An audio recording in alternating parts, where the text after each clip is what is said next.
Vamos lá, então, vamos respirar bem profundamente. Vamos sentir os guardiões do nosso lar, com tochas, com proteções a nos envolver. Vamos buscar a sintonia com o Luiz, com Eliamar, com Cíntia, com Cássio. E buscando toda essa sintonia com os alunos que estudam junto conosco, unidos nesse aprendizado, nessa expansão de consciência. Que possamos nesta tarde termos muita paz, serenidade e harmonia. Graças a Deus, graças a Jesus. Nós paramos, né? Essa casa tem valores inestimáveis. Sim. O amigo Calixto e outros corações nessa casa são sensíveis aos nossos ideais propostos pelo mais alto para esse tempo. Imperioso que haja mudança de postura, uma discussão sincera e uma adesão de vocês aos que já estão sacrificando por esse tempo do Evangelho redivivo. Tudo bem? Nenhum comentário aqui? Eu acho que é interessante, é uma discussão sincera. A troca, a conversa é sempre importante, porque é aquilo que a gente já vem conversando desde o domingo passado. Nós somos diferentes, então a diferença vai existir. E aí, conversando, né, que a gente vai chegar num denominador comum. Porque senão a gente não vai conseguir compreender. Agora sim, o irmão trouxe algo de útil, dizendo. Útil, mas não menos fácil, disse o comunicante, imitando a dirigente. Calixto, ouvindo o seu nome, pediu uma parte. Ana, gostaria de me dirigir ao doutor Inácio. Creio, ela diz, creio que não seja conveniente, Calixto, pois nosso tempo está se extinguindo, sugeriu temerosa. Se vocês estiverem dispostos a um novo tempo, comecem já. Desapeguem de velhas regras rígidas da mediunidade e vamos dialogar por mais 15 minutos, expressou o médico com veemência. Algo aqui? Só falar um pouco sobre as regras rígidas, né? E, enquanto a gente estiver presos a essas regras rígidas, a gente não vai evoluir mais. Porque se a gente continuar fazendo sempre tudo da mesma forma, novas possibilidades que a mediunidade e a espiritualidade dispõe para nós, a gente não vai fazer, porque vai estar saindo da regra. Não, meu irmãozinho, aqui temos disciplina e autoritarismo também.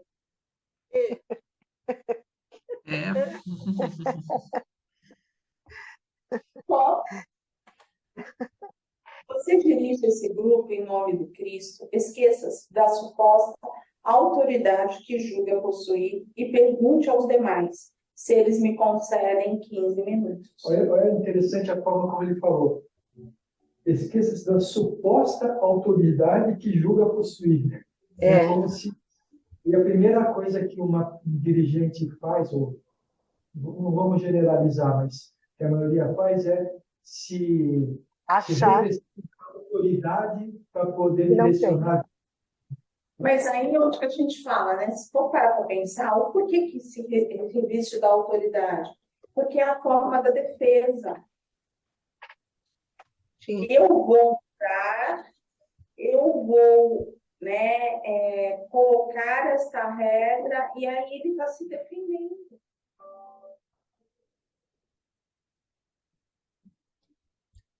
Mas isso não acontece só na casa espírita, viu, gente?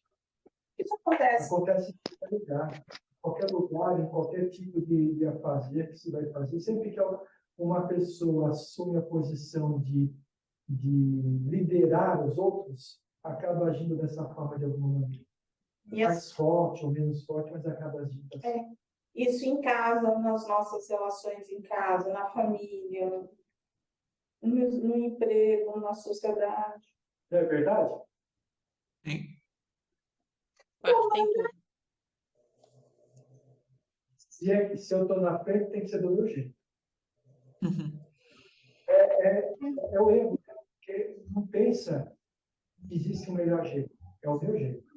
Então, na realidade, o pensamento deveria ser assim: já que eu estou dirigindo, vamos fazer da melhor forma. Eu acho que deve ser assim. O que vocês acham? E aí, onde que a gente fala da liderança, né? Porque o líder, ele divide, né? Ele vai tirar o quê? O melhor de cada um. Porque todo mundo tem algo de bom, cada um tem um tesouro. Então, o líder, o verdadeiro líder, ele consegue olhar e colocar. E aí, essa pessoa que está tendo essa oportunidade vai fazer do jeito dela, mas vai assumir a responsabilidade. Então, o líder não vai precisar mandar, porque ela já está pronta, ela já está madura para assumir a responsabilidade dela e guiar. E hoje as empresas estão muito preocupadas com isso. A liderança tem que ser servidora e não aquela que impõe.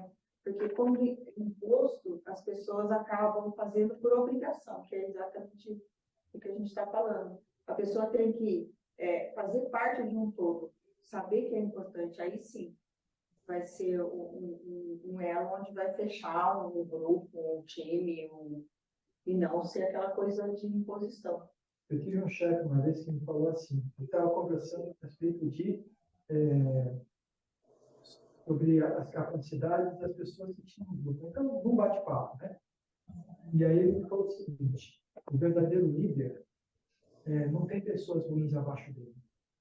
Não porque não tenha pessoas ruins, mas porque o verdadeiro líder sabe achar o valor da pessoa e aplicar esse valor no lugar certo. Então, é uma visão diferente, né? Porque não existe uma pessoa que é ruim de tudo. Então, o verdadeiro líder vai naquela pessoa que não está produzindo bem e fala assim, e pensa assim: o que essa pessoa tem a oferecer? O que ela pode oferecer de melhor? É isso?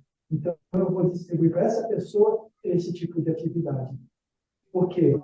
Porque assim você vai estar fazendo com que aquela pessoa cresça, porque ela vai estar num ambiente que ela se sente bem, e todo o grupo vai progredir dessa forma. Né?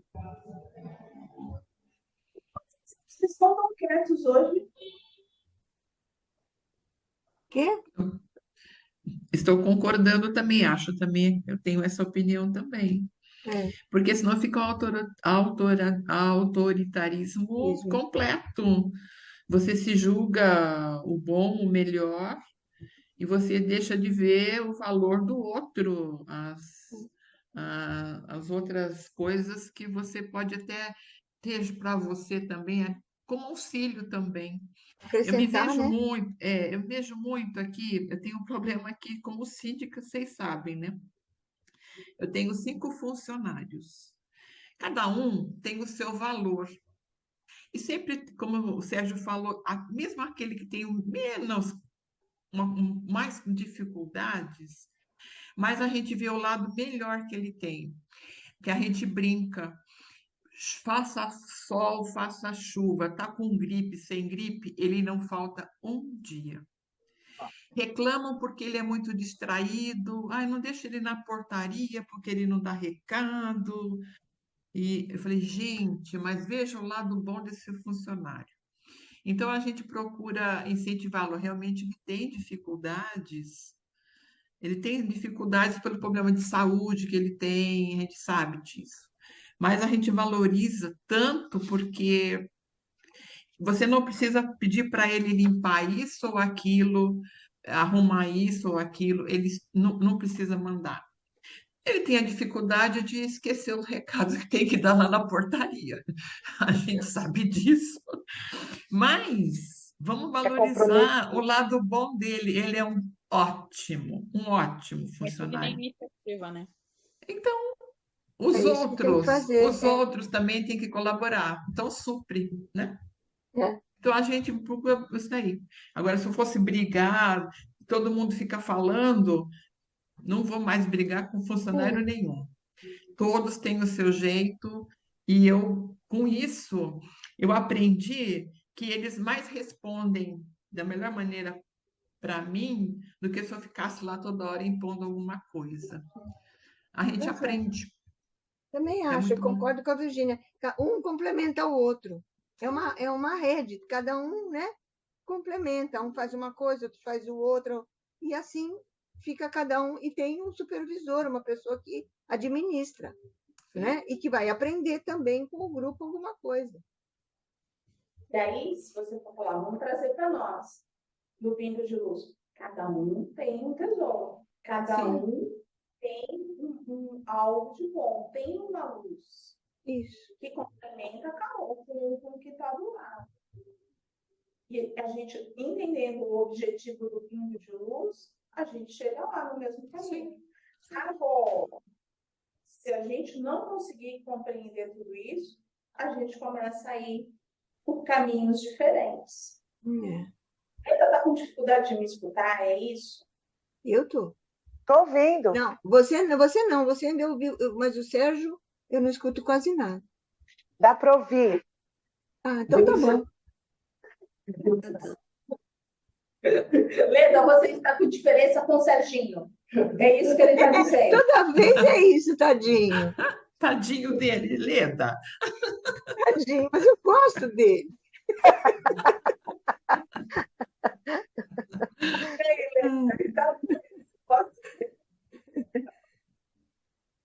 Oh, meu pai, Jesus. Onde que ele...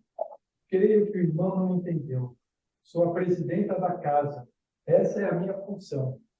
Melhor você ver, porque a Leda não gosta muito quando eu falo. Foi? Tem que falar, você. Eu gosto de você, me desculpa.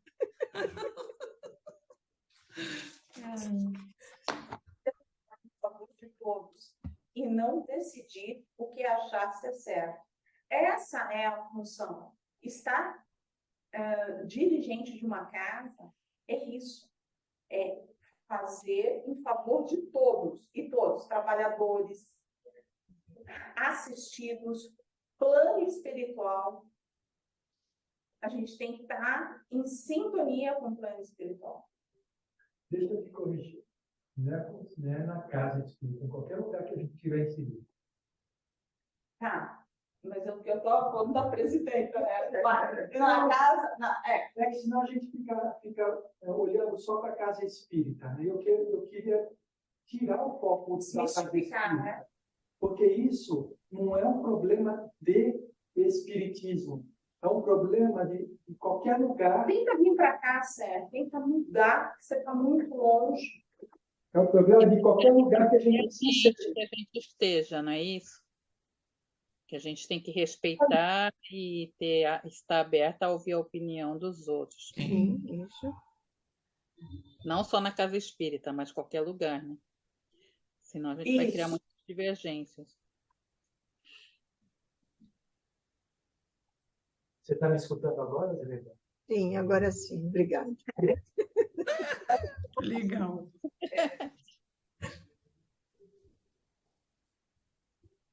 Tenho certeza de que faço, meu irmão. Vai querer questionar também minha função? Com toda certeza. Por que não pergunta ao seu grupo? Tem medo da resposta deles? Isso já passou dos limites. Mas só por irmão ver como somos um grupo coeso, vou lhe dar o direito de decidir. O que vocês acham de dar mais 15 minutos a esse irmão necessitado? Já passou a Ciril. Eu achei que antes, quando eu estava lendo, que eu cheguei nesse parágrafo, eu pensei assim, não, ela vai ter muita gente a favor dela, né? Vão se dividir. Não. Eu achei que não. Ela foi prepotente aí, gente. Por gostarem dela, ou por ter amizade, enfim, qualquer coisa me passou na cabeça que eu achei que ia ter uma divisão. Não, eu acho que ela já queimou o grupo, né? Ele que está à frente não é líder, né? Aquele que tem uma direção dura, sempre está sozinho. Sempre está sozinho. Na hora de uma reunião dessa, em qualquer lugar, seja dentro de casa, seja na família, no emprego, na casa espírita, sempre vai ficar sozinho. Porque aquilo que as pessoas engoliram, não resolveram, vai ser nessa hora que eles vão falar.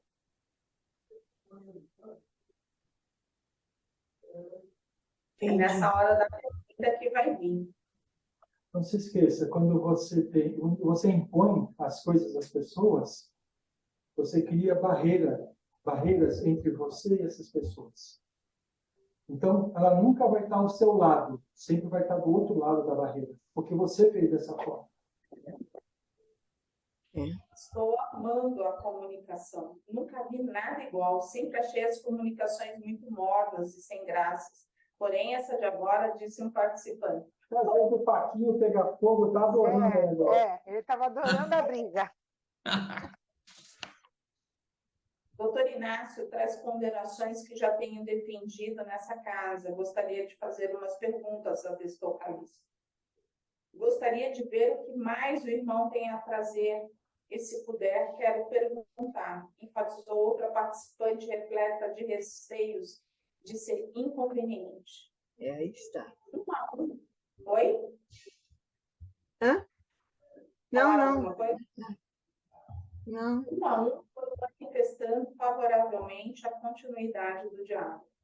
Estavam se sentindo preenchidos com a comunicação. Ana não conseguia esconder sua irritação e desconforto. E na tentativa de tomar o controle, indagou na esperança de encontrar em sua concepção um voto favorável. E você, Cíntia, o que pensa? Aí. Aí. Olha os torcedores da Cíntia. Nossa, olha lá. Onde tá? Nem ela. Minha amiga traidora. Está trazendo algo que sinto ser de grande valor, embora não tenha como avaliar a importância de estender o horário. Ela foi mais mansinha, né? Na frase anterior, né? Quando ela fala assim, e você, Cíntia, o que pensa? Quem fez o curso de defesa psíquica lembra daquele aula que a gente teve, onde em determinado momento a gente começa a arranjar aliados. É o que ela está fazendo aqui. Só que ela deu com os burros na água, né? Porque o aliado dela estava do outro lado do muro também. Sim. Já estava. Então, oi, Silviane? Não entendi. Já estava sem aliados, a coitada. Então, você é contra? Não, fico com o grupo. De minha parte, como dirigente, não aceito essa decisão. Se vocês querem arcar com as consequências, assumam a direção. Eu estou fora. Não quero ouvir mais nada. Para mim, chega. Ana não suportou o seu estado íntimo de desagrado e inconformação. Levantou-se da cadeira e, inesperadamente, se retirou em meio à reunião. Todos estavam perplexos com o inusitado. O choque vibratório alterou o ambiente. Dona Modesta pessoalmente acolhia Ana com um contido carinho, aplicava-lhe passes, aplicava-lhe recursos calmantes e evitava-lhe palavras de lucidez. Em vão. Ana alterou-se completamente. O trabalho que nos restava era de evitar as interferências mais ostensivas, defendendo o seu campo mental quanto possível. Eu só queria fazer um comentário. Você vê que naquela reunião a Ana estava destoando, porque ela estava se sentindo agredida, né? E mesmo causando toda essa perturbação, o plano espiritual ainda foi protegê-la, né? E aí a gente aprende com isso o quê? Que todo mundo, quando está buscando fazer o bem, é auxiliado pelo plano espiritual. E a gente vê em vários livros, que a gente já estudou, inclusive, aqui, o quanto que o plano espiritual vai em socorro, inclusive, dos espíritos que estão lá no umbral grosso, em auxílio a eles, né? E aí a gente entende que ninguém está sozinho nesse mundo. O Deus ajuda a todos, tem misericórdia por todos, independente do estado evolutivo do espírito, da quantidade de mal que tem no coração desse espírito. Acho que eu gostaria de fazer uma pergunta. Se colocando, trabalhando a empatia, se colocando no lugar da Ana, como a Ana pensa, e não como nós pensamos. A gente agiria da mesma forma? Eu A acho Ana que pensa? Acho que Eu sim. acho que eu sim. ela acha que tá certa, né? Ela acha nem que está certa, ela está com medo. Ela está preocupada, porque ela sabe que vai poder perder lá, né? Então, eu acho que a defesa dela é essa. Eu também acho. Talvez eu agisse da mesma maneira. Se a gente fizesse exatamente como a Ana, a gente faria a mesma coisa, né?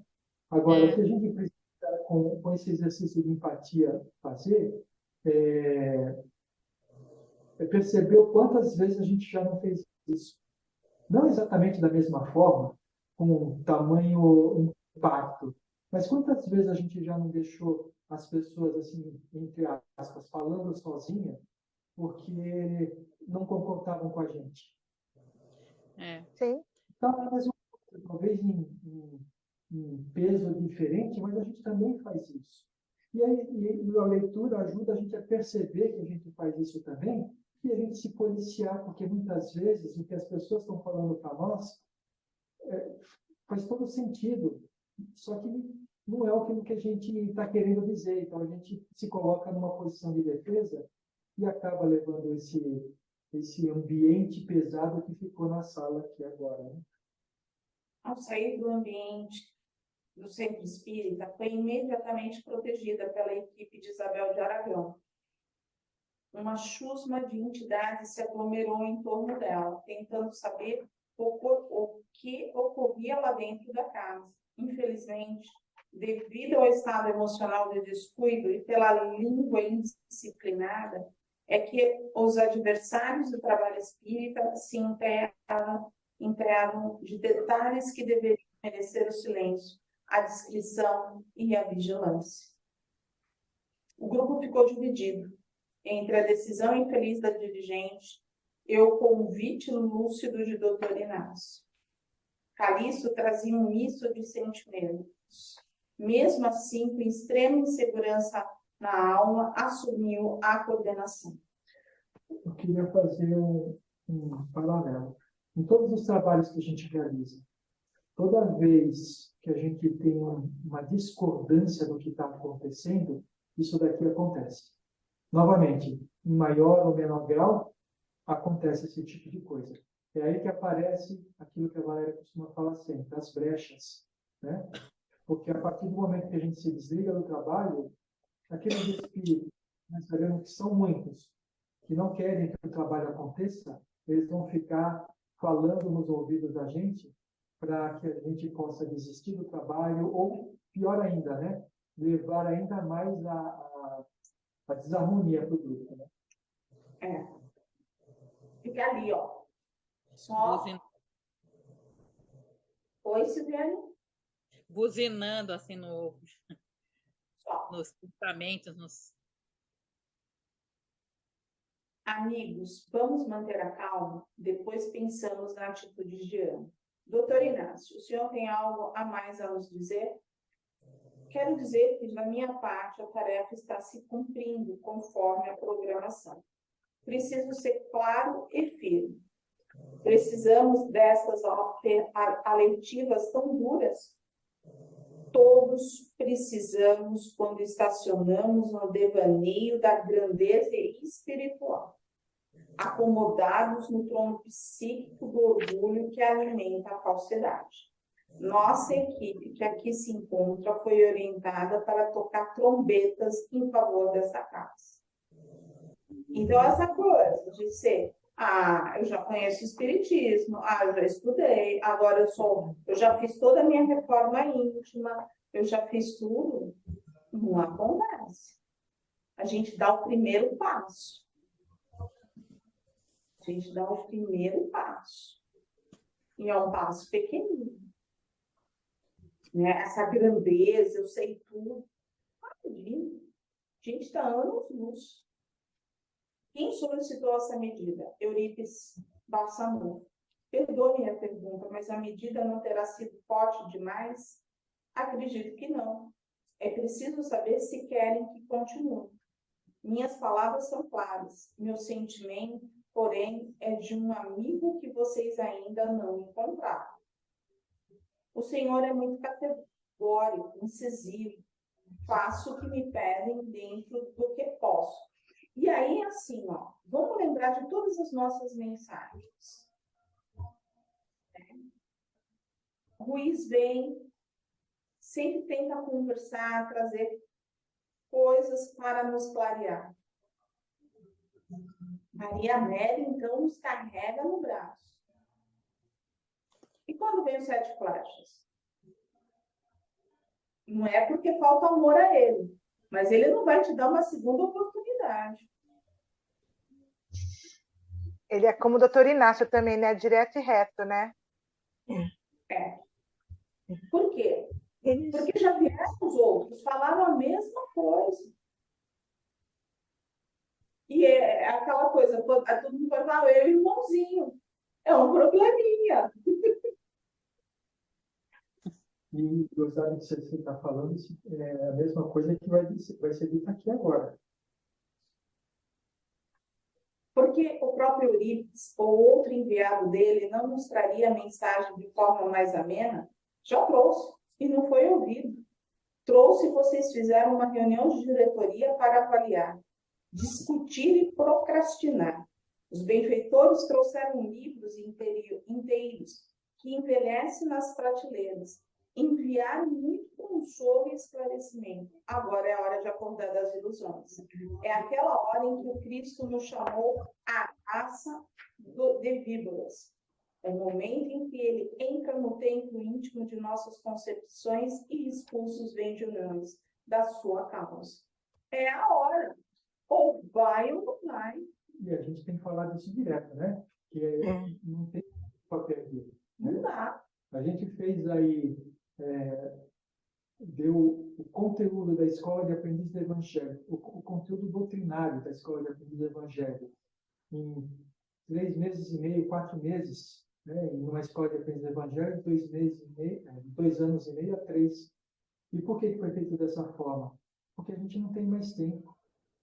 Se a gente fizesse uma escola de aprender evangelho nos moldes da aliança, daqui a 2 anos e meio, talvez já fosse tarde demais.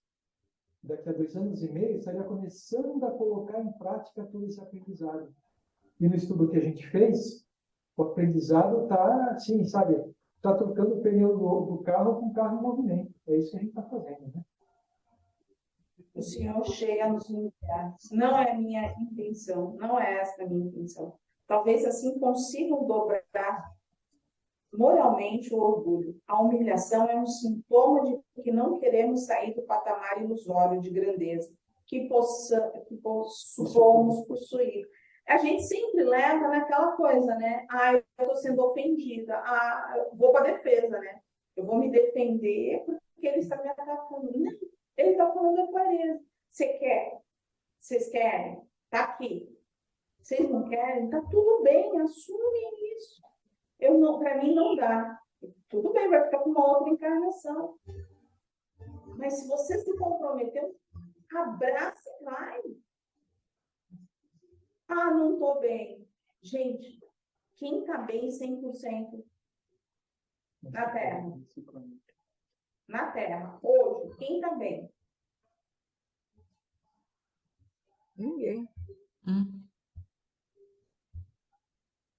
Cada um tem um aprendizado, não é verdade?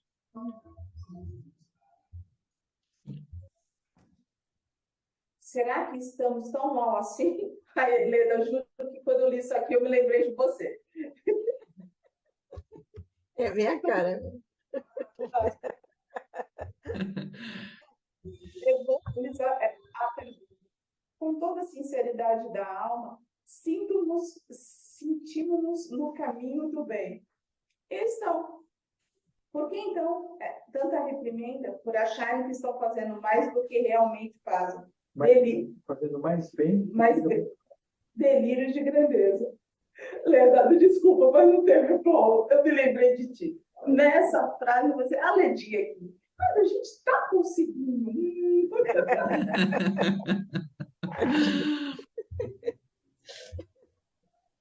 O senhor estaria falando de orgulho, indagou Calixto, que havia penetrado em plena sintonia de forças com as necessidades da hora presente. É a nossa mais grave doença, segundo Bezerra de Menezes, nosso maior inimigo. Já sabemos que... É melhor não vai parecer que Bezerra de Menezes é o nosso inimigo. É a nossa mais grave doença. Segundo Bezerra de Menezes, nosso maior inimigo, o orgulho, né? Já sabemos que somos orgulhosos, mas não tem consciência disso. Como não? A prova disso está na atitude. O orgulho é a imperfeição que menos confessamos a nós.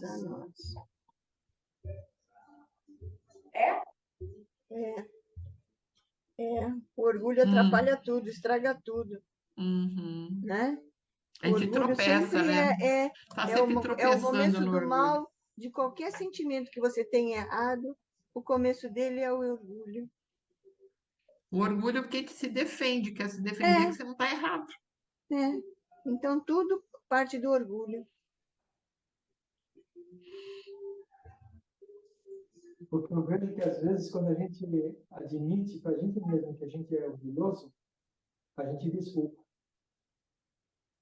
A gente desculpa o orgulho que tem na gente, de alguma forma. E continua assim.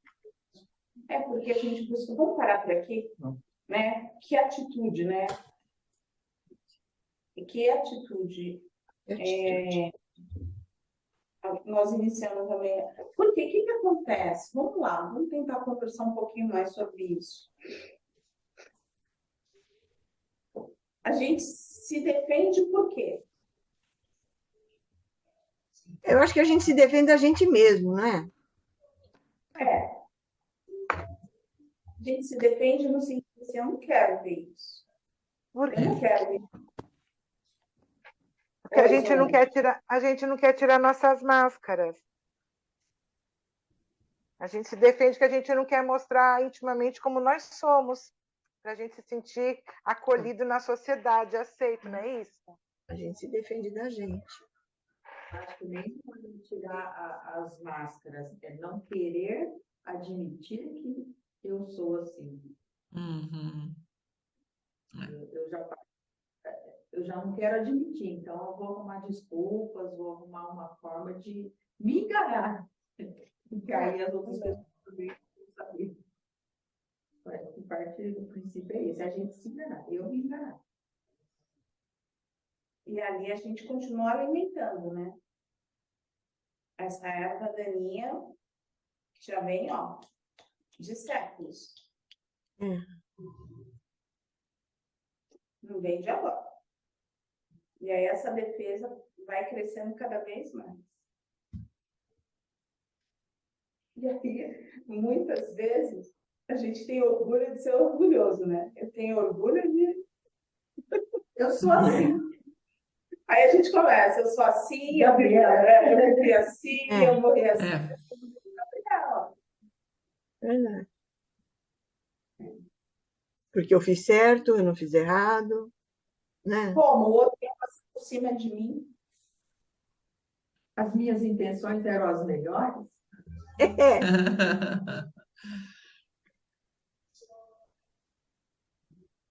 O que mais que a gente pode dar de exemplo? Em casa, eu vou deixar o outro passar por cima de mim. E assim, né, a gente vai se perdendo. Quando tem a liderança, quem ele pensa que ele é?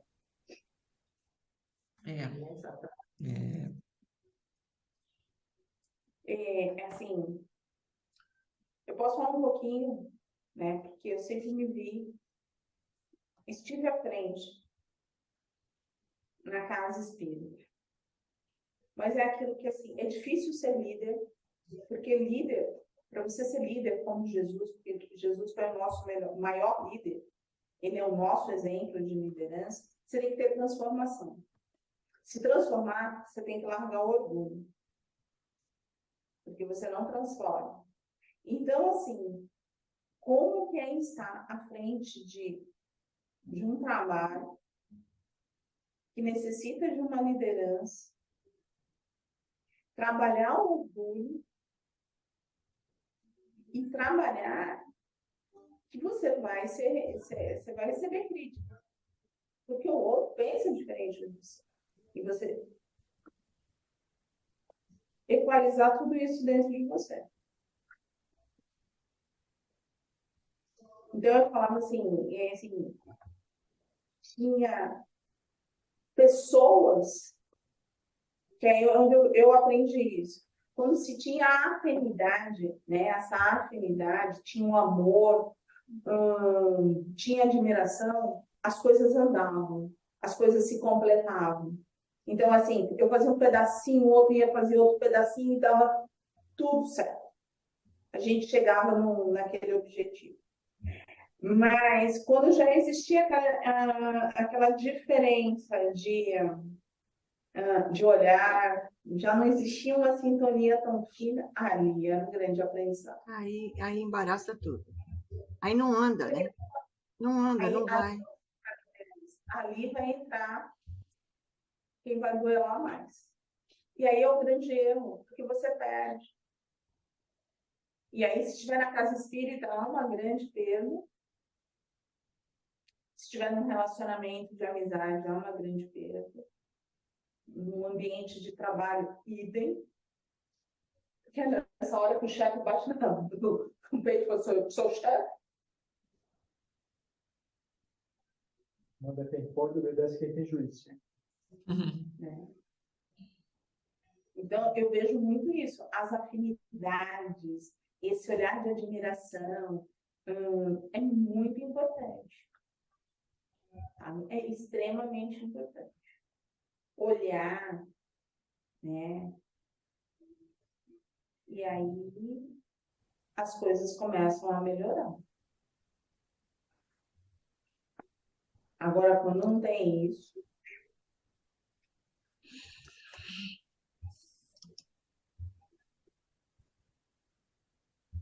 para encerrar, eu tinha uma pessoa que falava assim, a sua voz é irritante, você tem voz de agrado. Então, eu já falava, nossa. E ela ainda falava assim, eu não sei como ele aguenta você. Quero saber. Eu não sei como ele te aguenta. Meu Deus do céu, ele é um santo. E eu, sabe, conta pra gente, vamos lá, vamos trabalhar. É difícil. Mas é de quem dá na liderança e se coloca. E não que eu seja uma líder, mas estou tentando aprender.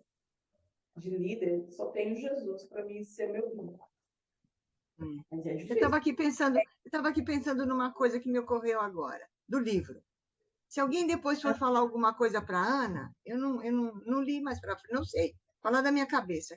Se alguém for falar, chamar a atenção dela, falar alguma coisa ali do grupo, é capaz dela falar assim, eu estava defendendo vocês.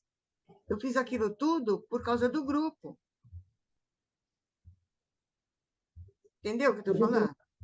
Nossas relações, quando a gente procura defender nossos filhos, quando a gente procura defender as pessoas que nem precisam da nossa defesa.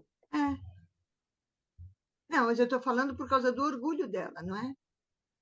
Eu acho que ela se acha tão assim, como ela falou, que eu acho que ela, se falasse alguma coisa para ela, ela era capaz de dizer, não, eu estava defendendo vocês, é pelo grupo. Leda, o que o Sérgio falou, que ele falou assim, para a gente fazer uma analogia. Qualquer tipo de problema, que nem assim, quando a gente defende os nossos filhos, a gente precisa defender os nossos filhos. Principalmente quando eles são grandes já, né? É. eles estão tomando as decisões deles. Mas a gente pega aquele, não, é meu filho. Quando a gente bate no peito, é meu filho, isso é orgulho. Eu vou defender o meu trabalho.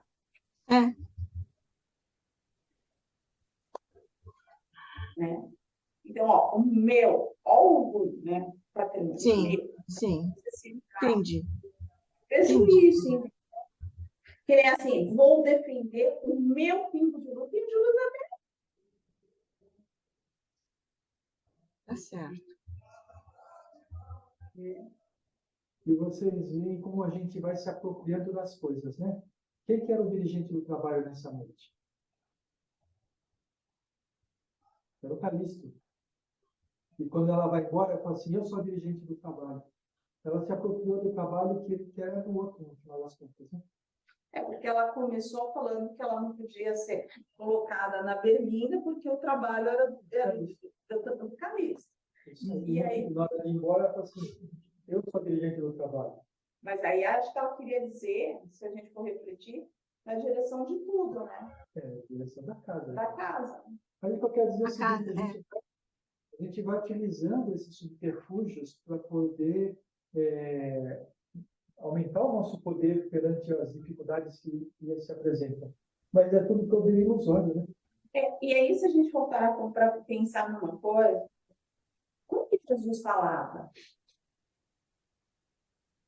Na hora que ele foi preso, perguntaram para ele assim, você é o rei?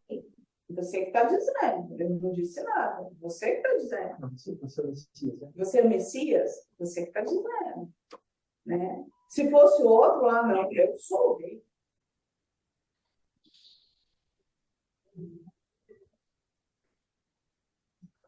Então, a gente tem, muitas vezes, por que a gente tem tanta essa necessidade de se proteger? Porque a gente se protege da gente mesmo, primeiramente, para depois se proteger do outro.